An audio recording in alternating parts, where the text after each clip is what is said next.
Another bill that came up today, it sounded to me like you might have had something to do with this. Representative Brandon Mitchell presented a bill today regarding candidates. I don't know. Yeah, let's listen to a little bit of this, and then you can give us a little bit of backstory on where this came from. So let's watch that. To House State Affairs. Thank you, Mr. Chair and committee. Representative Brandon Mitchell from District 6. We cover Lake Todd, Lewis, and Nez Perce counties. I'd like to excuse Representative Horman. She is still in JFAC, but she will be here for the full hearing should you choose to send this on forward. Today we've got an RS 31949C1. Recently, there have been issues with playing games in our very loose and generous candidate withdrawal laws. This has resulted in placing clearly unserious candidates in as placeholders to be replaced later, depending on who won the primary from the opposing party. Idaho's current law is totally outdated since it allows candidates to be placed or to be replaced on the ballot as close to 10 days to the election.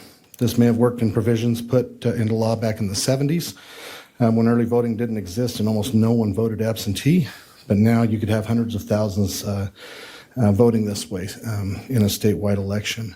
We all seen this happen in a federal election. This does not cover federal elections, but we all seen this happen this year when President Biden received all of the votes for the primary and they put Kamala Harris in his place.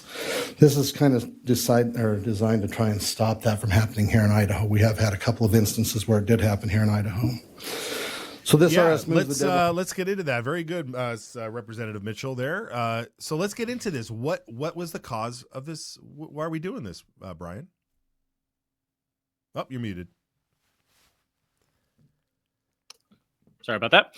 I am proud to have played a small part in the development of this bill.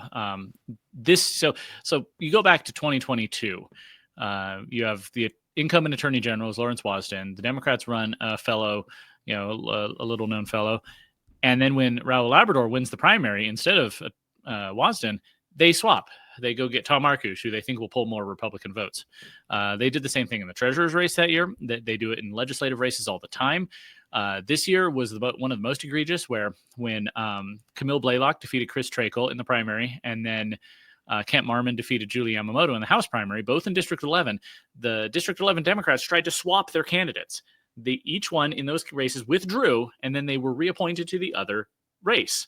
It turned out to be illegal. The Secretary of State's office didn't catch it in time, and so they had to reverse that. But still, the fact that they're just getting so comfortable playing games with elections, whoever wins the primary doesn't matter because you'll just replace them with someone else depending on who wins the Republican primary. Yeah, wait. Now back up a little bit here. Go back to the Arkush Raul Labrador thing. So the whole thing was that Wasden was running for re-election for Attorney General, correct? Mm-hmm.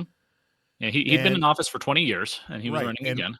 And Raul Labrador was coming at him from the more conservative angle. Right. And when Raul won, when he won, the Democrats swapped out their candidate. Right. Is that what you're saying? So the Democrats had their own thing. So this Arkush guy wasn't running in any primary, right? Correct. A fellow named Steve Scanlon won the Democratic primary for Attorney General, and he was unopposed. And it really seemed like he was. This is just my speculation. It's like he was just supposed to be the sacrificial lamb to go up there, and while Wasden got his fifth or whatever number, sixth term. But when Raul Labrador won, they were suddenly panicking because, this is a pretty conservative guy who might actually do conservative things in this office. And so they swapped him out and brought in Tom Arkush, who was a registered independent, and they got the Republicans for Arkush to come out and endorse him. It still didn't work, thankfully. But it shows that they... It shows how awful these people are. I mean, and Brandon pointed it out again when they kicked out Biden and threw in Kamala because they were like, oh, Trump's not going anywhere, so I guess we need to do something different this time.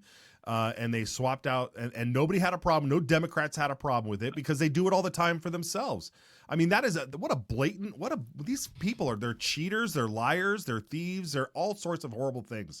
These Democrats, it's so rotten. And the best part about it is that when the Democrats did it, right, and they put in this Tom Arkush guy, then you had all these Republicans, Patty Ann Lodge, supposed Republicans, Patty Ann Lodge, Jim Jones. You probably know the list more than I do. That were out there saying that they were the beacons of conservatism and republicanism in Idaho. Yet they were like, but Raul Labrador, oh my God, awful, horrible. We're going to go behind Tom Arkush, who we hand selected along with the Democrats. Like, this is absurd. It's absolutely absurd. Sorry. No, it's true, and it's really frustrating how they've essentially just started playing games with the primary. This is supposed to be a primary election. You present your candidates, the members of that party vote on who they think is the best champion to go to the general election.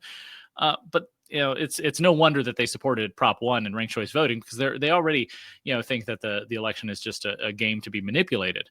So I saw what was happening, and I ran a resolution in my district, District 14, and then carried it to the Republican Party, calling for legislation to close this, what I see as a loophole, to say if you win your primary, you stay on the ballot.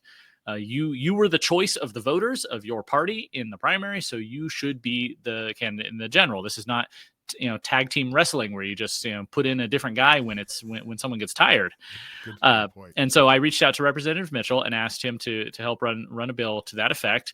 Turned out that Representative Wendy Horman was already working on a bill, because this happened to her. They swapped candidates against her once she came out of that three-way race out in Bonneville County. And so they've been working together, and I'm very excited to see it go through, and looking forward to the full hearing and to see where it goes. It really is an election integrity issue. It absolutely is. It absolutely is. And you pick your horse. I mean, look, I've seen people die while they're running and they're still on the ballot. Right? We've seen people who say, just remove my name. Like RFK wanted to remove his name and say, I've dropped out. And states were like, no, you got to keep your name on the ballot. But here you can just, like you said, you can just hit tag team. You can just pass the baton. Yeah, it's ridiculous, man. It's absolutely. And it sounds like the bill, the text of the bill, I haven't seen the final draft of it, will make exceptions. If a candidate dies, then okay, that's a shame. It's an unfortunate circumstance, but you can put someone up to replace them.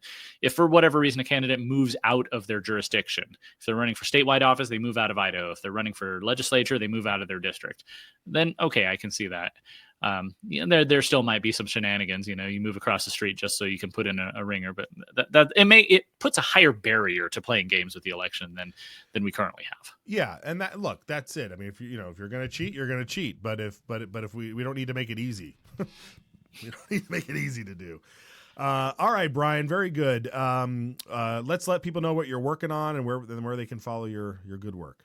All right, GemStateChronicle.com. As always, I'll be working on a big deep dive into the new school choice bill that Representative Horman should be presenting later this week, to see what it's all about and if it's something we can support. And of course, follow me at Twitter or X or whatever you call it at GemStateBrian.